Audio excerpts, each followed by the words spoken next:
sotme do të mbahet një protestë e thirrur nga ish-kryeministri Sali Berisha e kreu PT-s kundër kryeministrit Edi Rama. Për të folur mbi këtë po themi protestë dhe mbi disa tema të tjera, kam të ftuar në një lidhje direkte avokatin e njohur Zaçi Islami. Zoti Islami, faleminderit shumë për intervistën. Faleminderit për ftesën.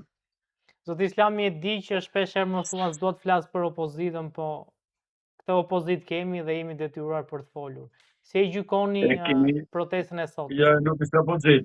Ajo është mbështetja e Edi Ramës për të ndonjur përfundimisht në pushtet sa ti do i qepi. Derisa ti ke vetë.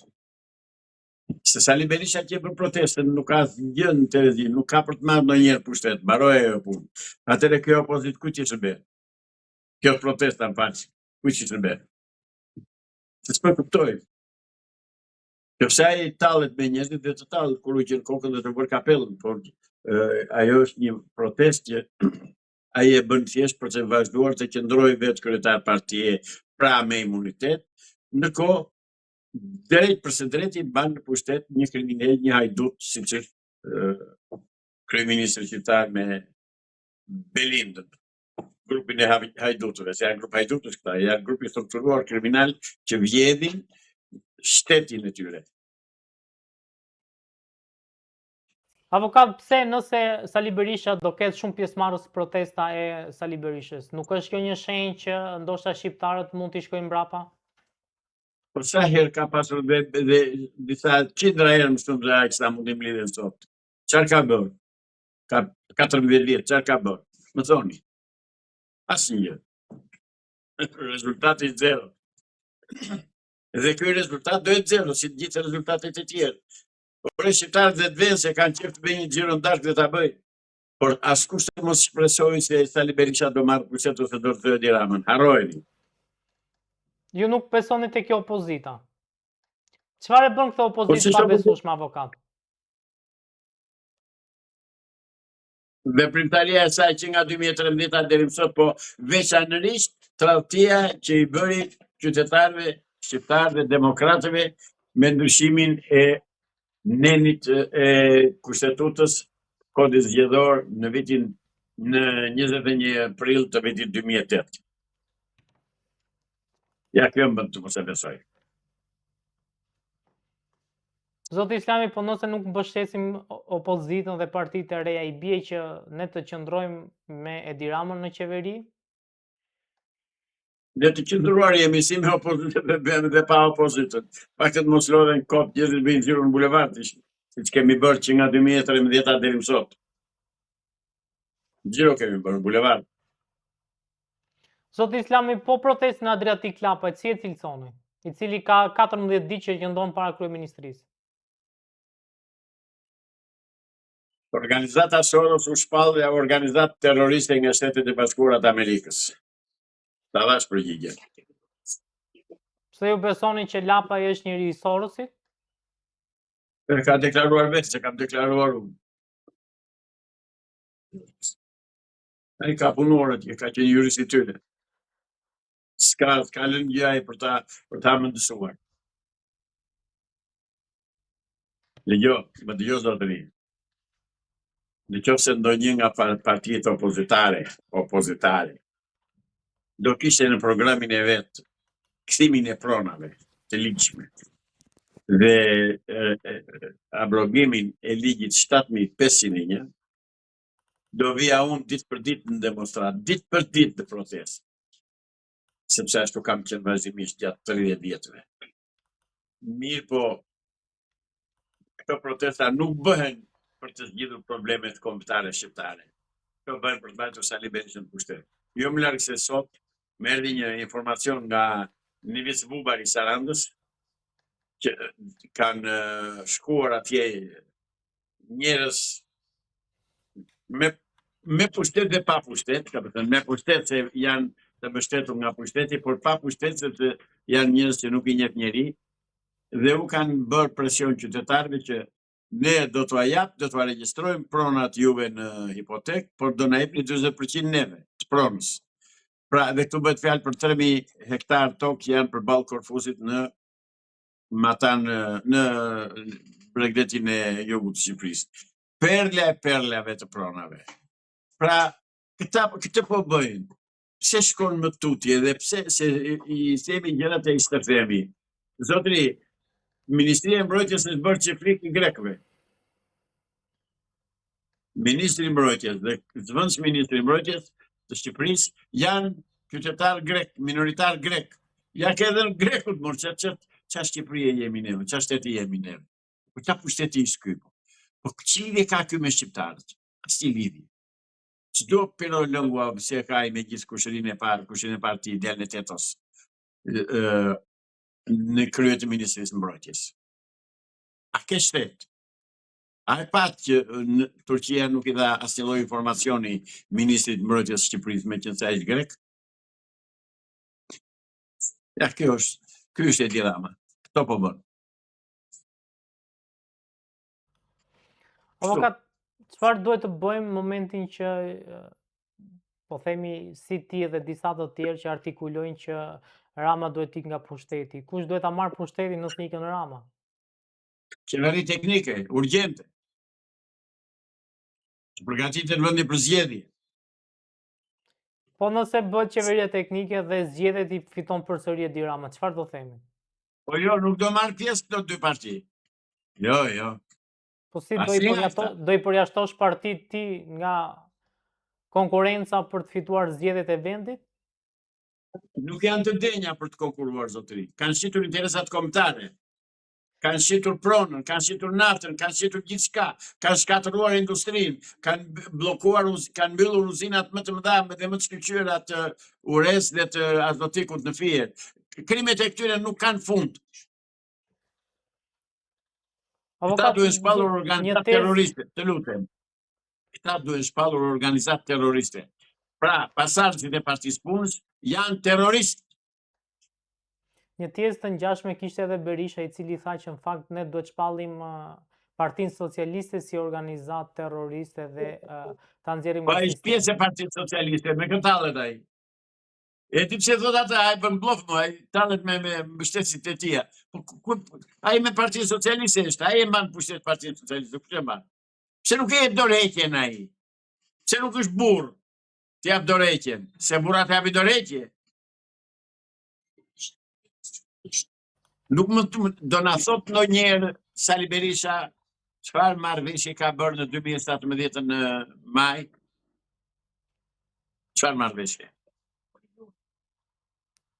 Ja futi luli, pastaj e bëri luli, tha.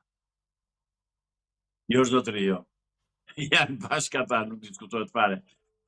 Absolutisht asnjë mos ketë dyshimi më të vogël ose shpresë më të vogël, më minimale se ata nuk janë bashkë. Janë bashkë.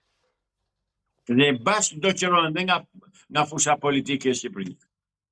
Avokat, po këtë debatin mes Adriatik Lapajs dhe aktorit Viktor Zhusti, Bendoqët, i cili Viktor Zhusti kishte kaluar pranë protestës Adriatik Lapajt, ai kishte hedhur një foto Lapaj në Facebook, Zhusti reagoi, tha që unë si kam dhënë leje për ta hedhur foton në Facebook.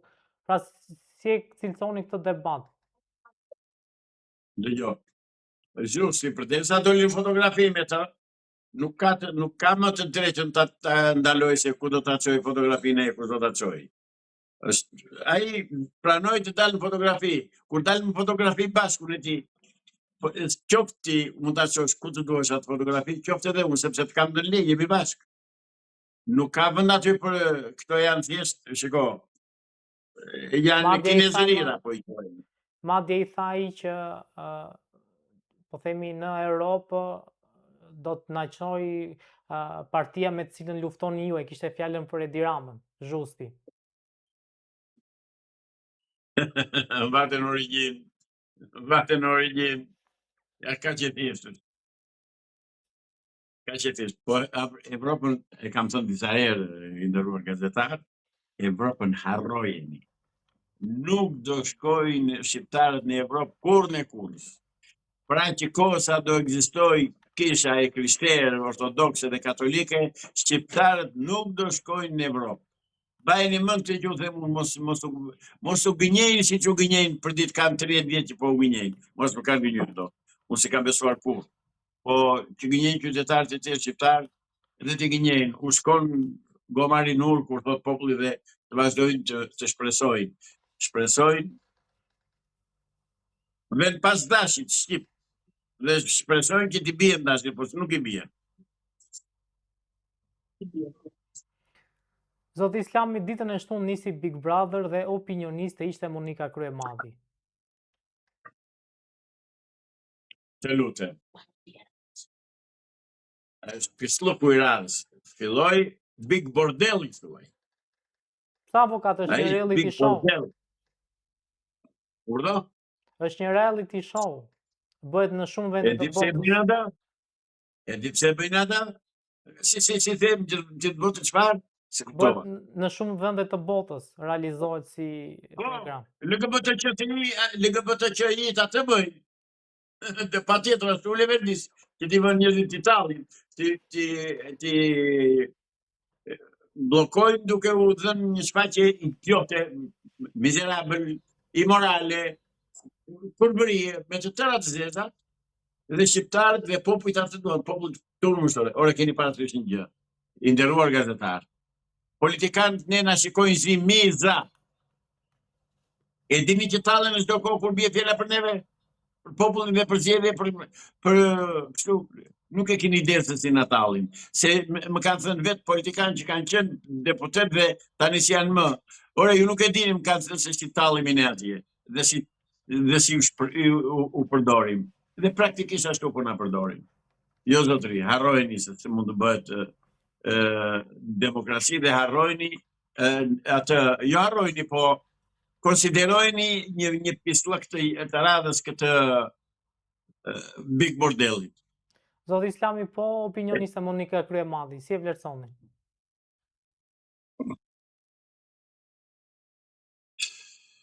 E kam pasur komshie dhe kam një farë konflikt interesi dhe dua të merrem me atë, me Monikën. Politikisht, them, e ka jashtëzakonisht gabim. Sepse e futi veten tani tek njerëzit e një niveli që atë po mund ta bëjë edhe një maturant i shkollës mesme. Atë lloj komenti. Po nuk bëri mirë. Për mua s'ka bërë mirë, ajo di vetë punën e saj. S'duhet përzihej atje. Ndërkohë, edhe ky Ilir Vrenozi. opozitari i përjetshëm, urdhë? Edhe Ilir Vrenozi që është bërë banor i Big Brother. Po, atë dhe sa thosha, edhe Vrenozi bëri gabim që vajtja. Ja ka ulur shves. Ka menduar se kishte autoritet tek kishte respekt te demokratët si qendrëstar, doi që duar atje do fitoj. Ka shumë gabim.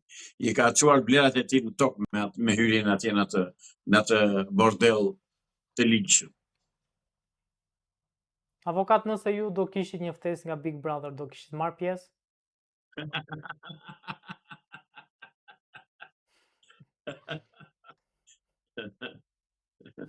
Jo. Nuk e them atë që mendoj. Ose nëse do e kishit menduar, çfarë kushtesh do i kishit vënë produksionit? Pra, nëse do thonit, ok, doni të futem në Big Brother, do plotësoni 1, 2, 3 kushte. Çfarë kushtesh ju mund t'i vini produksionit që ti të futesh aty? Kushte që ata si plotësojnë do të kur. Të mos ketë asnjë lloj imoraliteti. As puthje, as fletje bashk. Vetëm këtë, kaq. Po ai bordeli se çfarë bëjnë tjetër sikur do nisin raketa, ja, jo. Pra është një nëse s'do kishte një bordel. Po mos kishte puthje dhe fletje bashk. Të lutem, është bordel i ligjshëm. Bordel për të vënë njerëzit në gjumë, bordel për të tallur me kohën e njerëzve, nga që njerëzit nuk kanë asnjë lloj shpresë tjetër, të paktën u heq mendjen nga. E di si shërben ky Big Bordeli, si alkooli, që një njeri kur është i mërzitur pi alkool dhe humbet mendjen, pikërisht atë japin e dehen, e vënë në gjumë, e neutralizojnë, e paralizojnë popullin me këtë lloj krijesash. Pra të bëhen, jo këtu, në gjithë botën pra të bëhen, sepse gjithë bota po zihen. Nuk e di, keni para, po se keni para, bujqet e Francës, bujqet e Greqisë, bujqet e Brukselit janë ngritur të tërë, ndërsa bujqet e Shqipërisë që i kanë traktorët, i marrë të drejtë me gjithë traktore, me gjithë veglat të tyre që nuk dalën, bllokojnë rrugën dhe thonë ç'është kjo, të bllokohen importet e artikujve bujqësor nga Serbia, nga Maqedonia dhe nga Greqia. Ne kemi gjitha mundësi që t'i prodhojmë vetë. Po ata s'ngrihen dhe mirë bëjnë, edhe ai që paguan reston jemi ne, unë e ti, që ham ushqimet kontaminuara, ushqimet me hormone, me dreqe të binë, dhe ne nuk e di me çfarë na ushqej. Kështu që atë Big Brotherin, pra atë Big Bordelin, më fal, se nga trova Big Bordelin pra të punë e bëjnë, thjesht që të heqin mendin e njerëzve nga problemet e ditës. E dehin. Zoti Islami, nëse produksioni do plotësonte kushtet tuaj dhe ju do futeshi në Big Brother, kë kishit qef të kishit kundërshtar, që ta kishit ballë për ballë që të debatonit? Jo, nuk debatojnë në ato lloj formatesh edhe në ato lloj emisionesh. Ato janë qelmsillëk. Ato janë veprime shumë të poshtra, shumë të ulta, janë në dëm të kryesisht të fëmijëve dhe të familjeve. Ai është një i është quajtur produksion, se ju flisi dhe me fjalë të mëdha, por vëlla.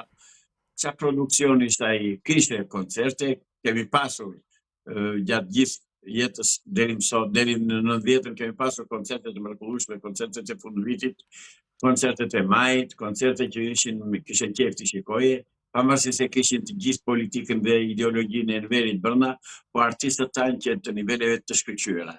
Tani këta që bën, e kanë kthyer çdo lloj koncerti, çdo lloj aktiviteti, duke nxjerrë shalët për jashtë femrat edhe gjok, shalët edhe gjoksin për jashtë, dhe me atë shesin. Jo zotëri, s'ka më, ato janë, për mua duhet mbyllur më njëherë ai, po këta nuk e mbyllën sepse ka dhënë urdhër Sorosi, edhe ai Rockefelleri, edhe Rothschildi. Ata i bëjnë këto lloj emisione, këto lloj programesh. Ata vendosin që pagat që gratë të futen në punë dhe fëmijët e punëtorëve të edukohen në përkopshje e qerdhe sipas ideologjisë së tyre. Ata vendosin që pagesa e burrit të ndahet gjysmën ta marrë gruaja, gjysmën ta marrë burri. Dhe në fakt punojnë që të dy, shfrytëzojnë që të dy dhe fitimi ishte atyre. Pra ajo politik po zbatohet këtu, zotëri. Jo vetëm këtu, edhe në gjithë Evropën, ajo politik po zbatohet. Zoti Islami, faleminderit shumë për intervistën. Edhe unë falenderoj që për ftesën. Dhe ndërkohë, përshëndes dhe gjithë teleshikuesit tuaj. Faleminderit shumë.